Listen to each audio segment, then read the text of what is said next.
سبا عرب کا ایک قبیلہ ہے جو اپنے مرثے اعلیٰ سبا بن یحجب بن یارب بن قحطان کے نام سے مشہور ہے۔ اس قوم کی بستی یمن میں شہر سنا سے 6 میل کی دوری پر واقع تھی۔ اس آبادی کی آب و ہوا اور زمین اتنی صاف اور اس قدر لطیف و پاکیزہ تھی کہ اس میں مچھر نہ مکھی نہ پسو نہ کھٹمل نہ سانپ نہ بچھو۔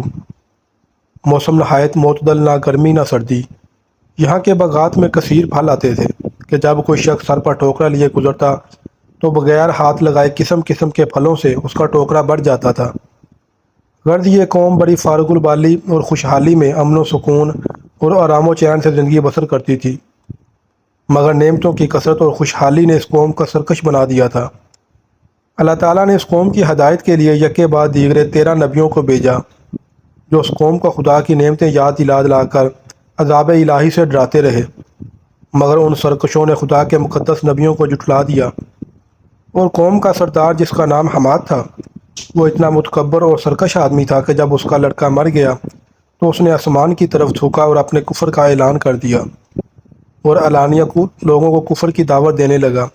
جو کفر کرنے سے انکار کرتا اس کو قتل کر دیتا تھا، اور اللہ کے نبیوں سے نہایت ہی بے ادبی اور گستاخی کے ساتھ کہتا تھا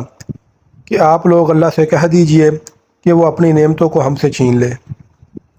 جب حماد اور اس کی قوم کا طغیان و عصیان بہت زیادہ بڑھ گیا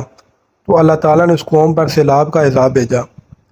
جس سے ان لوگوں کے باغات اور اموال و مکانات سب غرق ہو کر فنا ہو گئے، اور پوری بستی ریت کے تودوں میں دفن ہو گئی، اور اس طرح یہ قوم تباہ و برباد ہو گئی، اور ان کی بربادی ملک عرب میں ضرب المثل بن گئی۔ عمدہ اور لذیذ پھلوں کے باغات کی جگہ جاؤ اور جنگلی بیروں کے خاردار اور خوفناک جنگل اگ گئے، اور یہ قوم عمدہ اور لذیذ پھلوں کے لیے ترس گئی۔ قوم سبا کی بستی کے کنارے پہاڑوں کے دامن میں بند باندھ کر ملکہ بلقیس نے 3 بڑے بڑے تالاب نیچے اوپر بنا دیے تھے۔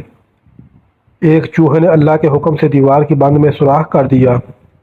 اور وہ بڑھتے بڑھتے بہت بڑا شگاف بن گیا، یہاں تک کہ بند کی دیوار ٹوٹ گئی اور ناگہاں زوردار سیلاب آ گیا۔ بستی والے اس سوراخ و شگاف سے غافل تھے اور اپنے گھروں میں چین کی بانسری بجا رہے تھے